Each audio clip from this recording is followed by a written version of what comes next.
नमस्कार। व्यक्ति विषय र विशेषको आजको श्रृङ्खलामा यहाँहरूलाई हार्दिक स्वागत छ।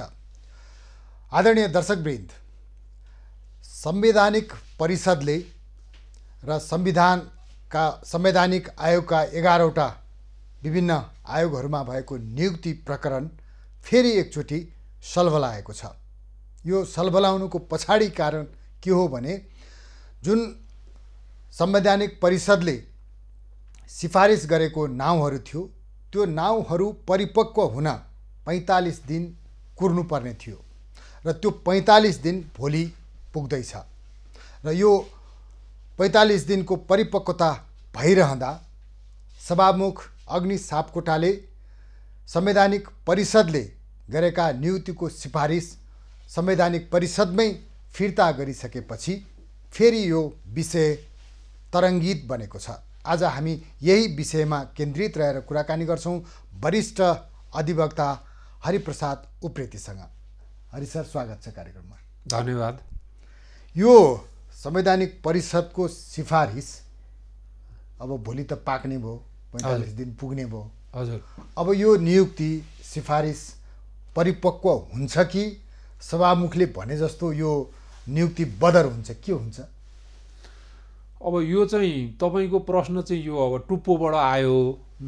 अब मैले यसको मात्रै जवाफ दिँदाखेरि यो संवैधानिक परिषद कसरी बस्यो, कसरी सिफारिस गर्यो, गणपूरक संख्या पुग्यो कि पुगेन, बैठक बोलाउनु पर्ने जति पूर्व सूचना दिनुपर्ने जति अगाडिको त्यो सूचना दियो कि दिएन भन्ने कुराबाट पनि सुरु गर्नुपर्छ। त्यसकारण त्यो टुप्पोको प्रश्नको जवाब दिनुभन्दा पहिला म सुरुबाट अलिकति फेदबाटै सुरु गर्छु हैन। संवैधानिक परिषदको व्यवस्था संविधानले गर्यो। मलाई लाग्छ धारा 284 मा संवैधानिक परिषदमा रहने पदाधिकारीहरू पनि तय भएका छन्। अब 30 गतेका लागि मङ्सिर 30 गतेका लागि त्यो बैठक बोलाइएको थियो।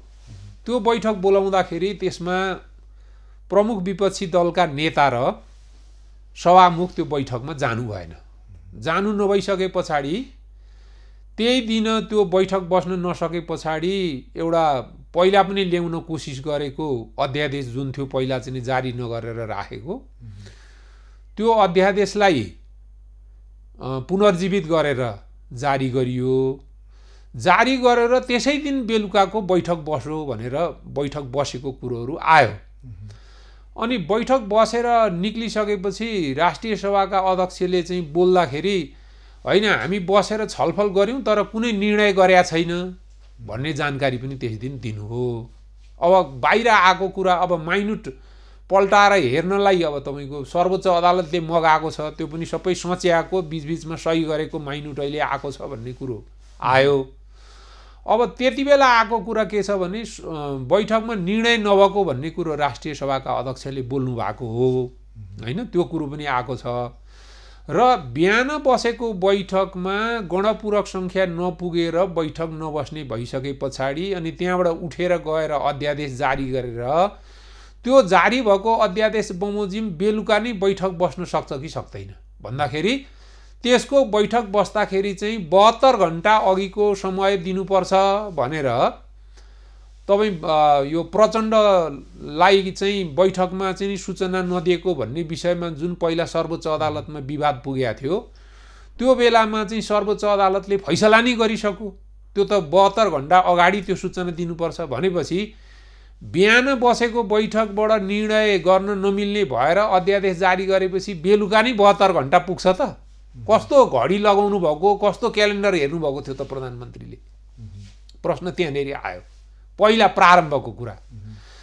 अब त्यसपछि तपाईको अब त्यो 3 जनाले गरेको चाहिँ सही गरेको कुरा चाहिँ आयो। अब संविधानमा चाहिँ संविधानका निर्माताले 5 जनाले बसेर गर्नुपर्ने भनेर बनेको कुरालाई अब यो उसले चाहिँ के छ भने एउटा अध्यादेश लिएर आएर संविधानको मर्मलाई नै संशोधन गर्ने गरी गरेको कुरा कति संवैधानिक कति असंवैधानिक त्यो विषयवस्तु अहिले सर्वोच्च अदालतमा विचाराधीन भएर बसेको छ। दुईटा कुराहरू भए। अब त्यस पछाडि सिफारिस गरिसके पछाडि अब बल्ल तपाईले भनेको कुरो आयो अहिले। अब आउँदाखेरि के छ भने संयुक्त समितिको कार्य सञ्चालन नियमावली 2075 भन्ने छ संसदमा। भने त्यो संयुक्त समिति भने राष्ट्रिय सभाका सदस्यहरू पनि प्रतिनिधि सभाका सदस्यहरू पनि बसेर काम गर्ने समितिहरू, धेरै समितिहरू छन् त्यस्ता। त्यति मध्येमा धेरै समिति मध्येको एउटा समिति हो सुनवाई समिति। अब सुनवाई समितिमा त्यो सिफारिस पुग्नुपर्छ पहिला, त्यसले तोकेको व्यवस्था दफा त्यसको नियमावलीको नियम 26 मा भएको व्यवस्था अनुसार त्यो त्यहाँ पहिला पुग्नुपर्छ। अनि पुगिसके पछाडि उसलाई चाहिँ नि 45 दिनसम्म विचार गर्ने समय दिइन्छ। त्यसमा 45 दिनभित्र चाहिँ आफ्नो निर्णय सुनाएन भने समितिले आफ्नो निर्णय पठाउन सकेन भने चाहिँ त्यो पहिला भएको सिफारिस बमोजिम चाहिँ नियुक्ति गर्नलाई बाधा पर्ने छैन भन्ने छ। त्यो नियुक्ति गर्नै पर्छ भन्ने पनि होइन, बाधा पर्ने छैन भन्ने राखेको छ व्यवस्था। अब त्यसको अर्थ के हो भने दुईटा कुरा बुझौँ। समिति समक्ष त्यो सिफारिस पुग्नुपर्छ। पुग्यो, कहिले पुग्यो? यो चाहिँ प्रतिनिधि सभा विघटन गरेका दिन। अब सिफारिस गरेको भन्नुहुन्छ 30 गते, अनि 30 गतेदेखि 1 गते 2 गते 3 गते 4 गते 5 गते पनि त्यो प्रतिनिधि सभा विघटन नगरिन्जेली किन पुगेन त्यो सिफारिस भन्दाखेरि 5 गतेकै दिन यो माइन्युट पनि गरियो 30 गतेको मितिमा, अनि 5 गतेकै दिन विघटन पनि गरियो, 5 गतेकै दिन त्यहाँ पुर्याइयो पनि भन्ने खालको कुरा प्रष्ट एउटा परिबन्धात्मक परिस्थितिबाट त्यो कुरा चाहिँ देखिनमा आएको छ। त्यसको पनि त आधिकारिकता चाहिन्छ होला नि त। होइन, परिबन्धको के आधिकारिकता त म भनौँ त उहाँहरूले के जवाफ दिनुहुन्छ? 30 गते निर्णय गरेर किन 5 गतेसम्म त्यो निर्णय चाहिँ पुग्न सकेन त?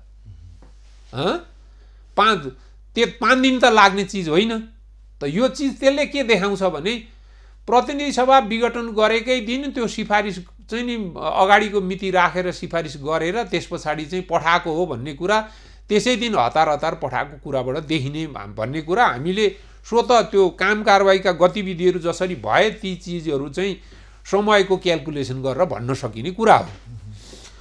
अब त्यहाँ म तपाईँले दुईटा कुरा गर्दै थिएँ। एउटा समिति समक्ष पुग्नुपर्छ, दोस्रो समितिले आफ्नो निर्णय पठाउनुपर्छ। मतलब पास गर्ने नगर्ने सम्बन्धमा निर्णय। सिफारिस भन्ने कुरा त्यहाँ शब्द छैन, निर्णय भन्ने शब्द छ।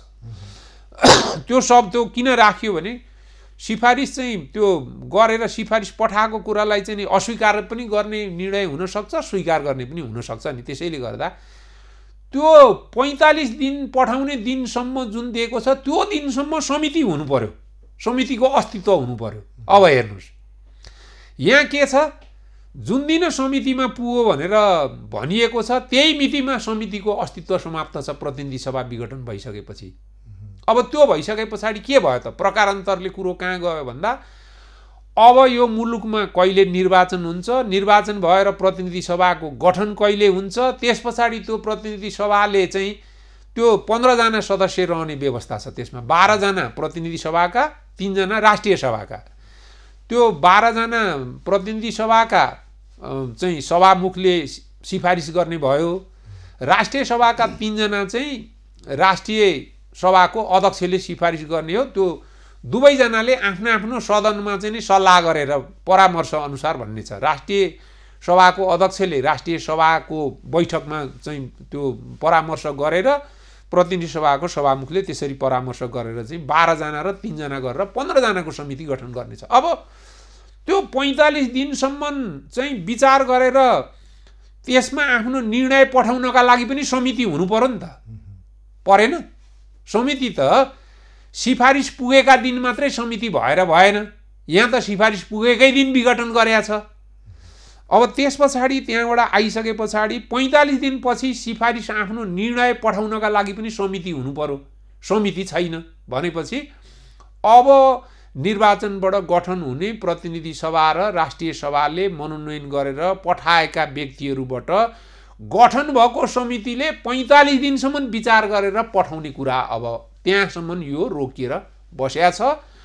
अब यसमा जबरजस्ती गर्नु भनेको यो अध्यादेश जारी गरे जस्तै, बैठक बसे जस्तै, अब संसद विघटन गरे जस्तै, त्यस पछाडि अहिले सरकारी खर्चमा आफ्नो आमसभा गरेर हिँडे जस्तै अनि निर्वाचनको चाहिँ आचार संहिताको विपरीत उद्घाटन शिलान्यास र दुनियाँ दिवाना गर्दै हिँडे जस्तै श्रृङ्खलाभित्रको यो पनि एउटा कानुन उल्लङ्घनको महत्त्वपूर्ण अनि श्रृङ्खला हो। सभामुखले हरिप्रसादजी सभामुखले जुन त्यो सिफारिस फिर्ता पठाउनु भयो भन्ने भयो नि हिजोको दिन पठाउनु भयो अनि त्यो फिर्ता पठाउने अधिकार अब समिति नै नभएपछि सुनवाई समिति नै नभएपछि त्यो सभामुखको अधिकार भन्दा बाहिर गएर गर्नुभयो भन्ने कुरा पनि आएको छ नि त।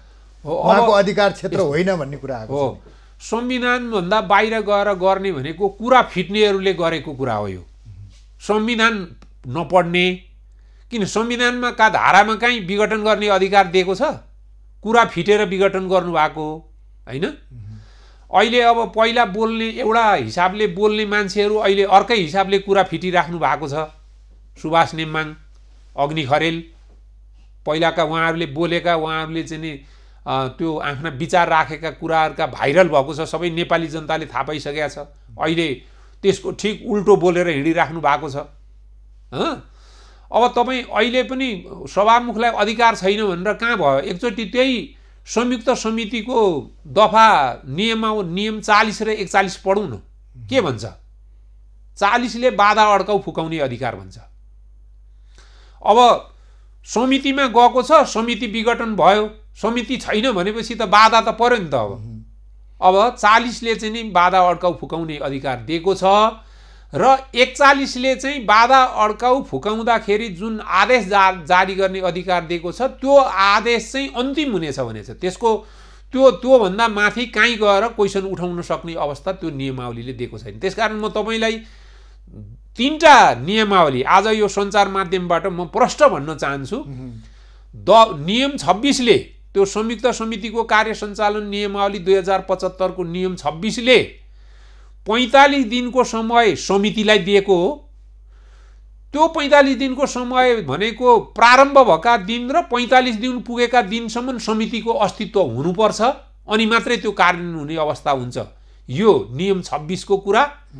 नियम 40 ले बाधा अड्काउ फुकाउने अधिकार सभामुखलाई दिएको छ।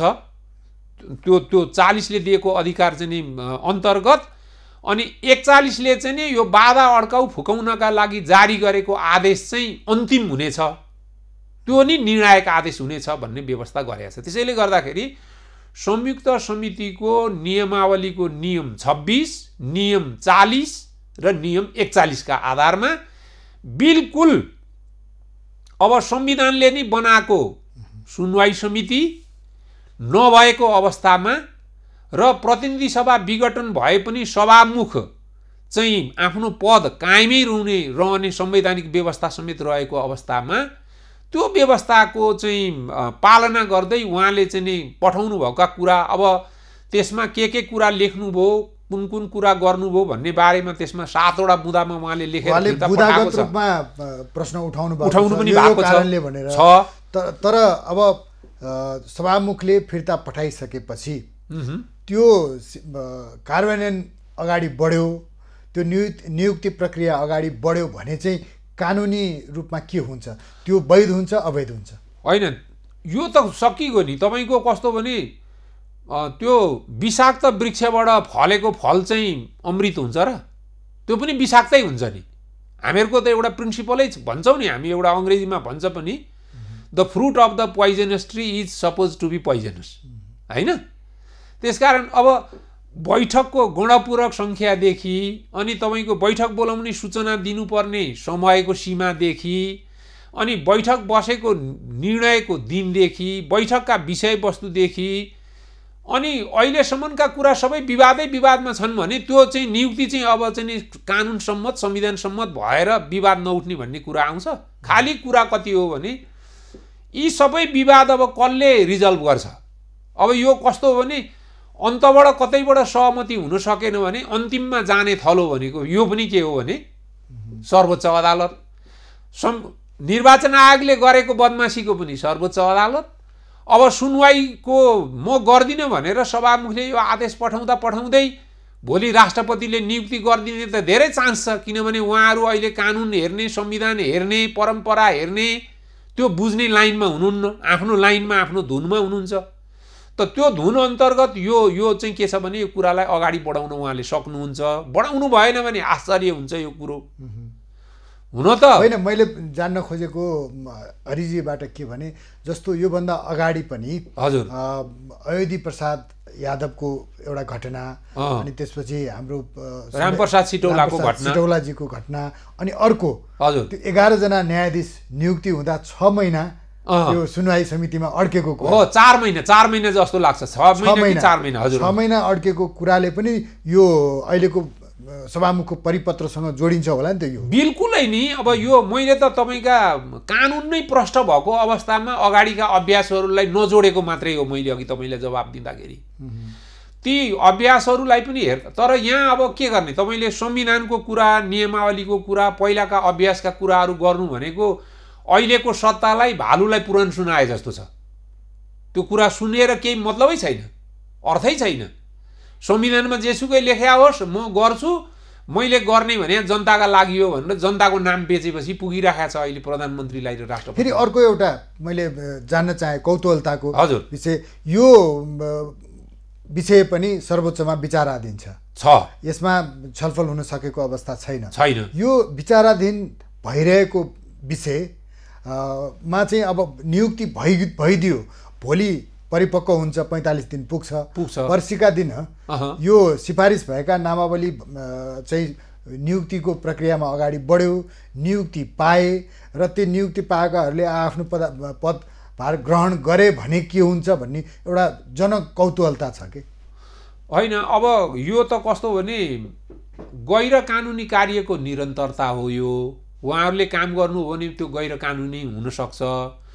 भोलि गएर चाहिँ के छ भने उहाँहरूलाई चाहिँ नि त्यो पदबाट हटाउने मात्रै होइन, खाएको तलब भत्ताहरू सबै चाहिँ नि असुल उपर गर्ने कुराहरू पनि आउन सक्छ। फिर्ता गर्नु पर्यो नि। जब सिफारिस नै गलत छ, नियुक्ति नै गलत छ, सुनवाई नै भएको छैन। ए बाबा, एउटा अचम्मको कुरा, 13 दिनसम्म क्रिया गर्नुपर्ने, बार्नुपर्ने मान्छेले क्रिया गरेन भने जुठो लाग्दैन भन्ने कुराको आउँछ अर्थ। त्यो त अनिवार्य हो नि प्रक्रिया एउटा। संसदमा संसदीय सुनवाईबाट सुनवाई नभइकन सुनवाईको कति अर्थ होला, कति महत्त्व होला, त्यसले कति औचित्य साबित गर्न सकेको छ, त्यो विषयमा अर्कै बहस गर्न सकिन्छ एकचोटि, त्यसको पक्ष विपक्षमा। तर अहिलेको अवस्थामा हामीलाई राम्रो लागे पनि नराम्रो लागे पनि कानुनमा, संविधानमा व्यवस्था भएको त हो नि। त्यसो भएको कारणले संविधानमा भएको कुरा मानिँदैन, दिनदहाड उल्लङ्घन गरेर अगाडि बढिन्छ भने त्यसको के औषधि हुन्छ भन्नुहोस् न। त्यसमा पनि म जस्तो एउटा वकिल जो एउटा कानुन र संविधानमा सधैँभरि एउटा विश्वास गर्ने, कानुनको शासनमा विश्वास गर्ने, प्रक्रिया पनि कानुनी हुनुपर्छ, परिणाम पनि कानुनी हुनुपर्छ भन्ने मान्छेले त्यो कुरालाई कानुनी भन्न सक्छौँ? यो त लज्जा। इतिहासमा यति चाहिँ के छ भने कानुन, हामीले कानुनको कर्मीहरूले यति लज्जाबोध गर्नुपर्ने अवस्था त इतिहासमा नेपालमा कहिले आएको छैन। एउटा यो कानुन व्यवसायीको आँखामा अथवा कानुन व्यवसायीको दृष्टिले हेर्दाखेरि त यसको छर्लङ्ग पाटो देखिएला। तपाईँहरूले त्यसै गरी व्याख्या गर्नुहोला। आम नागरिकले बुझ्दाखेरि चाहिँ सभामुखज्यूले आफैले संविधान त यो संसद विघटन संवैधानिक होइन, गैर संवैधानिक हो भन्ने, अनि त्यसपछि त्यही गैर संवैधानिक भनेको सभामुखले यो पत्र चाहिँ फिर्ता पठाएर यो उसमा चाहिँ विघटन स्वीकारेको भन्ने बुझाइ पनि आयो क्या जनमानसमा। एकातिर चाहिँ विघटन असंवैधानिक भन्ने, अर्को चाहिँ त्यही असंवैधानिक विघटित संसदले सुनवाई समिति नभएको हुनाले फिर्ता पठाइएको भन्ने कुरा चाहिँ बाजियो भन्ने कुरामा अलि स्पष्ट पारिदिनुहोस् न। होइन, अब उहाँको जवाफ लेख्दाखेरि चाहिँ कसरी लेख्नुभयो, अब दुईटा सन्दर्भ अलग अलग भए। प्रतिनिधि सभा विघटन नै भएको भए पनि संवैधानिक परिषदको बैठक वैध पनि हुन सक्ने अवस्था हुन्थ्यो होला, त्यो आफ्नो ठाउँमा छ। त्यसकारण सबका सब प्रश्नहरू प्रतिनिधि सभाको विघटन र संवैधानिक परिषदको बैठक र सिफारिससँग त जोडिँदैनन्। त्यसका केही आफ्नै स्वतन्त्र खालका परिवेशहरू पनि छन्। तर अब के छ भने अब एकातिर चाहिँ संसद विघटन भएको छैन भनेर भनिनु र अर्कापट्टि तर्फ चाहिँ तपाईँको संसद विघटन भएकोले संसदसँगै त्यो समिति पनि विघटन भएर गयो भन्नुले चाहिँ अलिकति तर्कमा चाहिँ त्यो समानता अथवा कन्सिस्टेन्सी हामी जो भन्छौँ एकरूपता नदेखिएको जस्तो देखिने चाहिँ कुरा स्वाभाविक हो। तर दुईटा विषयवस्तु अलग पनि हुन चाहिँ सँगसँगै यो कुरा पनि बुझ्न चाहिँ जरुरी छ। त्यसैले यो हामी त सर्वसाधारणलाई यही कुराहरू यो विवाद नहोस् अनि स्पष्ट नागरिकले पनि बुझुन्। हुन त व्याख्या गर्ने अन्तिम क्षेत्र भनेको सर्वोच्च अदालत हो। अहिले संसद विघटनकै मुद्दा मामिला पनि चलिराखेको छ, त्यो पनि भइराखेको छ, यो पनि विचाराधीन छ यो मुद्दा पनि। र एउटै मात्रै कौतूहलता र एउटै मात्रै अहिले हरिप्रसादजीसँग मैले स्पष्ट हुन खोजेको के भने भोलिका दिन कथम कदाचित यो सिफारिस कार्यान्वयनमा गयो भने चाहिँ के हुने भन्ने जनचासो चाहिँ मैले चाहिँ स्पष्ट पाएँ। कार्यान्वयनमा गयो भने यस्तो छ, अहिले सिफारिस गरेको विषयसम्म सर्वोच्च अदालतमा विचाराधीन छ, मुद्दा दायर भइसकेको छ त्यो विषयमा।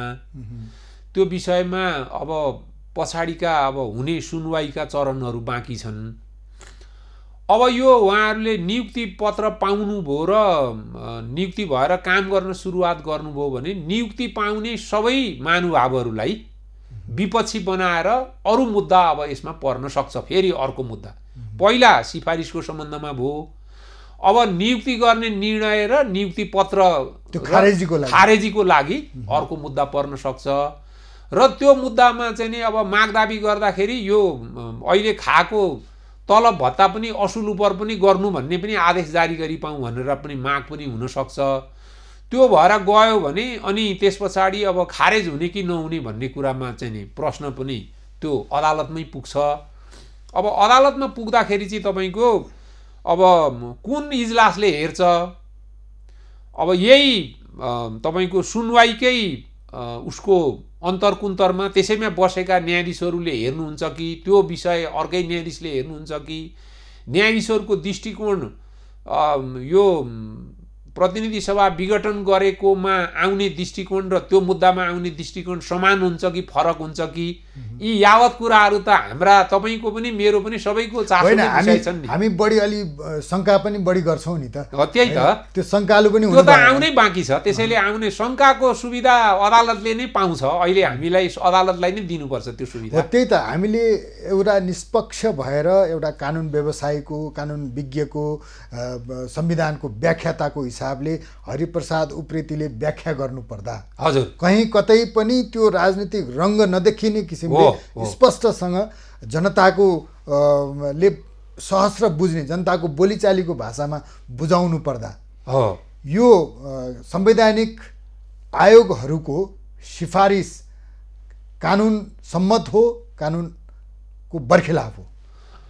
म तपाईँलाई यसैसँग जोड्छु। मेरो के छ भने तपाईँले जे भन्नुभयो, अब म चाहिँ सुरुदेखि नै केही हाम्रा कानुन व्यवसायी साथीहरूसँग असहमत भएको विषय के हो भने प्रतिनिधि सभा विघटन नै भएको छैन भन्ने तर्कमा चाहिँ जान सकिँदैन। किनभने मुद्दै परिसक्यो, अब त्यसलाई बिउताइ पाऊँ, पुनर्स्थापना गरी पाऊँ भनेर मुद्दा नै चलिसक्यो भनेपछि अब यो कस्तो भने तपाईँलाई चाहिँ के छ भने तपाईँ एउटा यो कम्पनीमा काम गर्ने कर्मचारी हुनुहुन्छ, तपाईँलाई जसले हटाउन पाउनु पर्ने हो त्यो अधिकारीले हटाएन, त्योभन्दा तलका मान्छेले हटायो, गेटबाट छिर्नै दिएन, हाजिर गर्नै दिएन, सेक्युरिटी लगायो, अब तपाईँ चाहिँ सेवामै हुनुहुन्छ कि हट्नुभयो भन्दा अधिकार नभएको मान्छेले हटायो, तर हट्न त हट्यो नि त। अब हाजिर गर्न पाइएन, काम गर्न पाइएन, कार्यालयमा छिर्न पाइएन, होइन? त्यो कुरो चाहिँ प्रतिनिधि सभाको विघटन चाहिँ अब संविधानमा नभएको, अधिकार नभएको, व्यवस्था नै नभएको कुरालाई जबरजस्ती विघटन गरियो। तर विघटन त गरियो नै, विघटन गरियो, विघटित पनि विघटित भयो। विघटित भइसके पछाडि अब संसद चाहिँ विघटित हुने, संसदभित्रकै एउटा समिति चाहिँ जीवित हुने त भन्न सकिँदैन नि। त्यसैले गर्दा यो जुन संविधानले परिकल्पना गरेको छ, यो सुनवाई समितिबाट सुनवाई भएपछि मात्रै संवैधानिक निकायका पदाधिकारी र प्रमुखहरूको लगायत अरू चाहिँ न्याय परिषदका सदस्य, सर्वोच्च अदालतका प्रधान न्यायाधीश जुन व्यवस्था गरेका छ त्यो चाहिँ उसले नियमावलीले त ती पदहरूमा चाहिँ त्यो जानका लागि त अनि समिति नै रहेन भने संविधानले व्यवस्था गरेको त्यो सुनवाईको प्रक्रिया कसरी क्रियाशील हुन्छ र अनि त्यो क्रियाशीलै नभइकन चाहिँ नि नियुक्ति पाक्ने र चाहिँ नि उहाँहरूले नियुक्ति पाउने स्थिति आउँछ भनेपछि बिल्कुलै मैले अदालतमा बहस गर्ने भाषा भए पनि मैले संविधान र नियमावली पढ्ने सन्दर्भमा भए पनि जनतालाई बुझाउने सन्दर्भमा भए पनि सञ्चार माध्यममा जवाफ दिने सन्दर्भमा भए पनि भन्नुपर्ने कुरा यही हो। मेरो यहाँ एउटा अर्को ठाउँमा अर्को कुरै हुँदैन भनेपछि जसको नाम सिफारिस भएको छ ती सिफारिस हुने व्यक्तित्वहरूले पनि कथम कदाचित यो प्रक्रिया अगाडि बढ्यो, उहाँको नियुक्ति प्रक्रिया अगाडि बढेर उहाँलाई पदभार गर्ने जिम्मेवारी सुम्पियो भने पनि उहाँहरूले पनि बुझ्नु पर्यो कि उहाँहरू पनि भोलि त्यो जिम्मेवारीबाट हट्न पनि सक्नुहुन्छ, उहाँले खाइपाइ आएको सुविधा फिर्ता पनि गर्न सक्नु पर्ने हुन्छ भनेर उहाँहरू पनि यो कुरामा सतर्क हुनु पर्यो, होइन?